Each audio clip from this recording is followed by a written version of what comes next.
For years, Capcom's Monster Hunter has been defined by a simple yet enduring loop. Hunt monster, defeat monster, carve monster, upgrade gear, repeat. It's a system that has fueled the franchise's success for decades, but during an extended preview event, Monster Hunter Wilds immediately made one thing clear. This isn't just a game about the hunt anymore.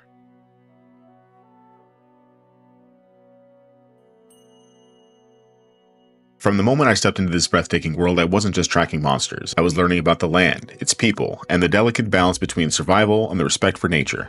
What I thought would be a simple RPG about taking down towering beasts quickly transformed into an experience that stuck with me well after I put the controller down. After playing through the first chapter of the main story and taking on some additional hunts, I walked away not just excited about Monster Hunter Wilds, but completely engrossed in its world.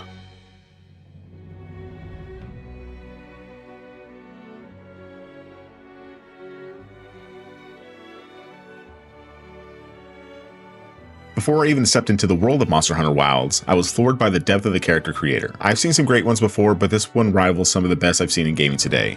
As a dark-skinned guy with curly hair, I'm used to having limited or awkwardly implemented options in many games, but the level of detail here was impressive.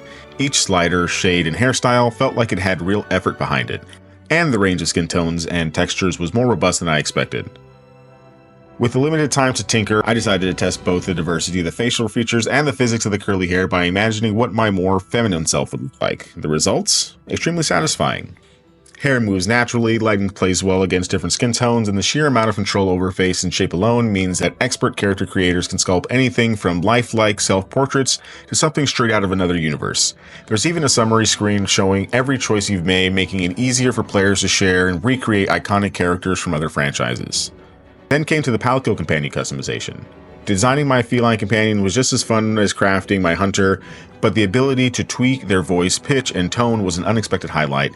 It might seem like a small detail, but you'll be hearing your Palico a lot. If you choose a more talkative setting, then they won't just sound like a cat, they'll speak in a distinct voice, which can be hilarious, immersive, and slightly annoying depending on your choice. You can adjust how much they talk, but their voice is locked in from the character creation, so choose wisely. Even though the game is destined to have a meta-driven gear focus where players prioritize stat-heavy armor and massive weapons, Monster Hunter Wilds ensures that the hunter feels like your own. While heavy armor might eventually cover up the finer details of my character's face and body, knowing that my creation exists underneath the gear adds to the immersion. From the skin tone to the facial features, voice, and even the body proportions, Capcom gives a level of freedom that should not be understated. From the moment Monster Hunter Wilds begins, the world doesn't just feel massive, it feels intentional.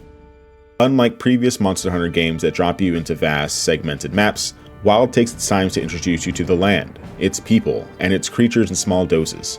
The story unfolds around the search for Nada, a lost boy from mysterious Keeper clan, but just as the journey begins, the world itself starts to reveal its depth. The first chapter serves as both a tutorial and a slow burn introduction to the game's ecosystem. You're not just shown the monsters, you're shown the people who live alongside them. Unlike the heavily armored guild hunters, the neighboring villages do not wield weapons in the same way. Instead, they rely on their knowledge of the land, using traps, terrain, and natural defenses to fend off the more aggressive creatures. This is where the game's world building directly feeds into the gameplay. Just as the villagers use the environment to their advantage, so must the player. In Wilds, you're encouraged to do more than just swing your weapon. You can stun monsters by knocking them into rock formations, trap them in shifting sand dunes, or even bait them into fighting each other. The world itself is as much a tool as the weapons you craft, reinforcing the idea that you're not just an outsider in the world, you're learning how to be a part of it. Even as someone with limited experience in the Monster Hunter franchise, I understood the appeal of the core gameplay loop. Hunt monster, defeat monster, harvest materials, upgrade gear, hunt bigger monster, repeat. It's a satisfying, well-tuned cycle that kept the series thriving for decades. Wilds delivers on all that with all the depth that fans can expect, and I'll get into the combat later, but what struck me the most was how the game takes its time to emphasize the world beyond just the hunt. In a game all about consumption, tracking down creatures, carving them for materials, crafting weapons and armor from their remains, it would be easy to lose sight of the ecosystem you're actively engaging with. But Monster Hunter Wilds makes sure you don't. Nearly the entire first chapter is dedicated to an expanded tutorial, but it never feels like a chore because it's layered underneath the unearthing of an ancient culture. The Keepers, once thought to be lost, hold the knowledge that could reshape how the guild understands monsters. Their connection to the land and its creatures isn't built on dominance, but on balance. And that contrasts the technologically advanced guild hunters versus the people who lived in harmony with the land for generations serves as a subtle but powerful backdrop to your journey. The core gameplay loop isn't about hunting, harvesting, and crafting. It's about learning about the monsters and the world more deeply than before. Not every creature in Wilds is hostile. Not every monster is simply an obstacle to overcome. Some are woven into the environment, and understanding which ones to fight and which ones to avoid and which ones can be used to your advantage is key. It's a give-and-take relationship that's become painfully clear when nature recovers quickly after storms, yet the world still suffers under the looming threat of the White Wraith. While Monster Hunter Wilds expands the depth of its world and its story, the core experience remains the hunt, and from what I played, no two fights ever feel the same. Wilds establishes that monsters don't exist in isolation from the very first encounter. Some creatures are solitary predators, stalking the land and fighting with calculated aggression. Others hunt in packs, overwhelming the player with coordinated attacks. This adds an organic unpredictability to the fight, where you're not just learning a single enemy's moveset, you're reacting to how it interacts with the environment and the other creatures around it. The world itself plays a role in battle too. Monsters don't just stand around waiting to fight. They migrate, hunt, and react to threats dynamically.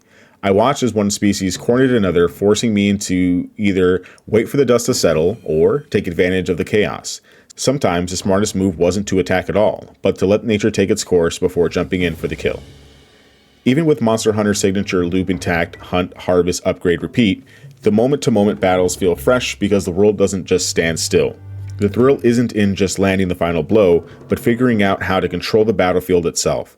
This is what makes Monster Hunter Wilds feel like an evolution of the hunt.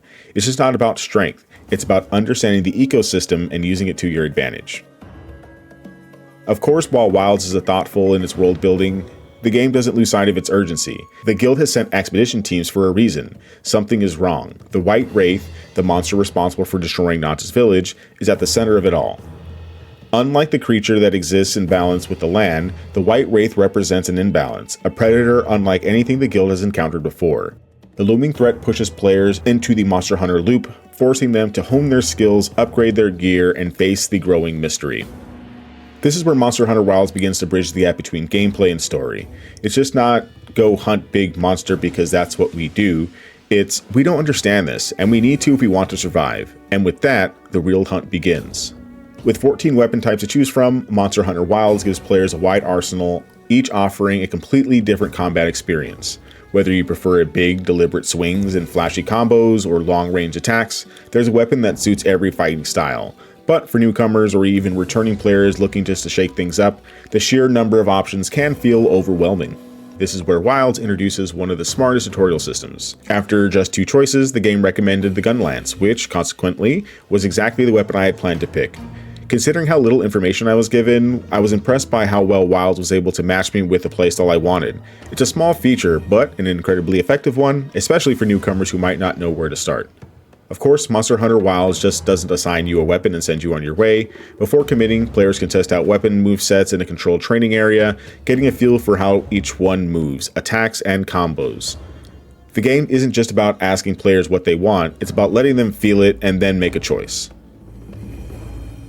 While previous Monster Hunter games encourage players to specialize in a single weapon, Wild introduces a new layer of flexibility. You can carry 2 sets of weapons at all times. This means that rather than being locked into one style, players can mix and match to create a hunting approach that adapts to different monsters, team compositions, or solo hunts. The ability to swap between weapons mid-hunt allows for a level of combat variety that feels tailored to the player's creativity rather than being dictated by the game. For those who prefer solo hunting, this mechanic is even more important. With only their palico, their mount, and their own skill, single players need to be prepared for whatever the world throws at them. Having 2 weapons on hand ensures that even the biggest monsters in Wilds can be approached in multiple ways.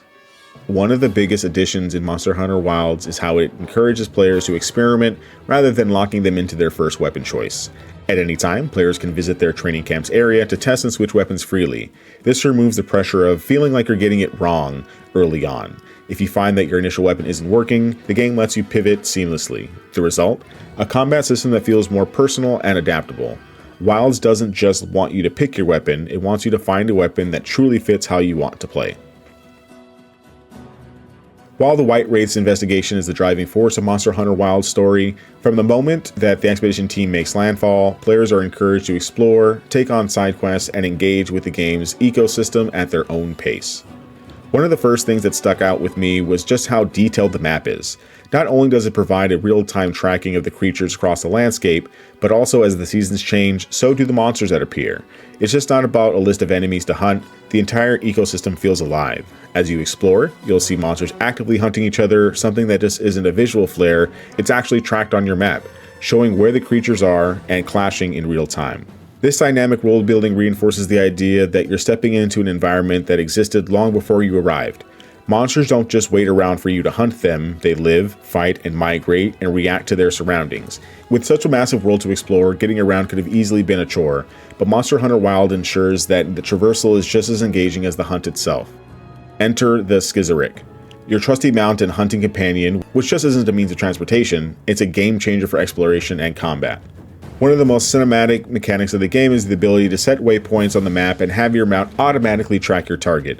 Whether it's a monster, a person, or a resource, the mount will follow the trail while you focus on other tasks. The simple addition makes travel feel seamless, allowing you to check your inventory, plan strategies with your party, or just sit back and watch your hunter you design bounce effortlessly across the landscape. But your mount isn't just for travel, it's essential for combat. This agile creature can swoop in a moment's notice and pull you out of danger, saving you from an otherwise devastating attack.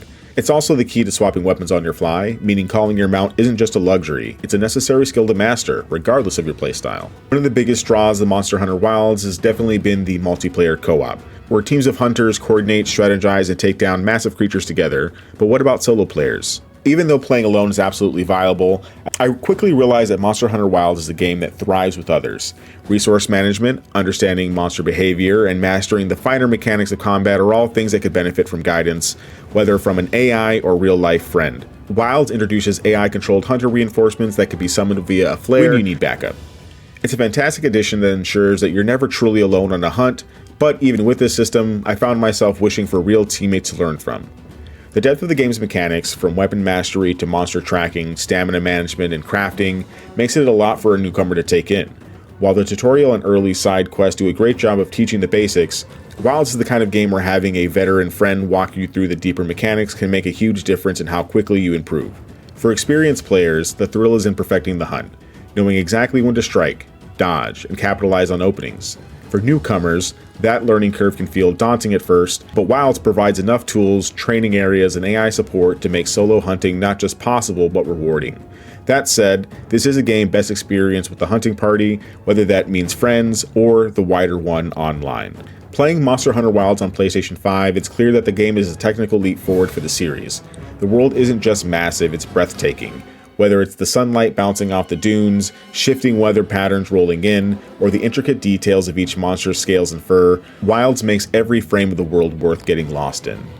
And with your mount handling most of the travel, there's no excuse to take it all in. If you're playing on a next-gen console or a high-end PC, do yourself a favor. Take a moment, put the controller down, and just look around. This is a world that deserves to be seen and heard, not just rushed through for the next hunt. After completing the first chapter, we got to test our skills against additional monsters, and forgive me if I mispronounce these, but hey, I'm new. The Nidrasil and the Rumpopolo. These fights were a serious step up in difficulty, forcing me to adapt and rethink my gunline strategy. What stood out most was how each monster felt unique, not just in appearance, but in their attack patterns, movements, and the counterplay needed to bring them down. The Rompolo, a brand new monster, introduced mechanics I wasn't expecting, pushing me to rethink my approach mid-fight. It was a perfect teaser for what awaits in the full game, where veteran hunters will undoubtedly find plenty of depth to sink their teeth into. At the same time, it left me wanting more. There wasn't nearly enough time to truly appreciate the depth of the combat, the variety of weapons, and the scope of the world, but it was enough to know that I'll be thinking about this game a long time after the preview ended. At its core, Monster Hunter Wilds still follows a simple yet timeless concept: hunt monsters, upgrade gear, hunt bigger monsters. But this time, Capcom has made a world that isn't just a backdrop for battles. It's something to appreciate, to explore, and to learn from. Wilds feels like more than just an action RPG. It's a world worth immersing yourself in, not just speedrunning to the end. And after just one session, I already know this is a game I'll be coming back to. Monster Hunter Wilds is set for release on February 28th, 2025, and will be available on PlayStation 5, Xbox Series X and S, and PC via Steam. Thank you so much for watching, and go do something fun.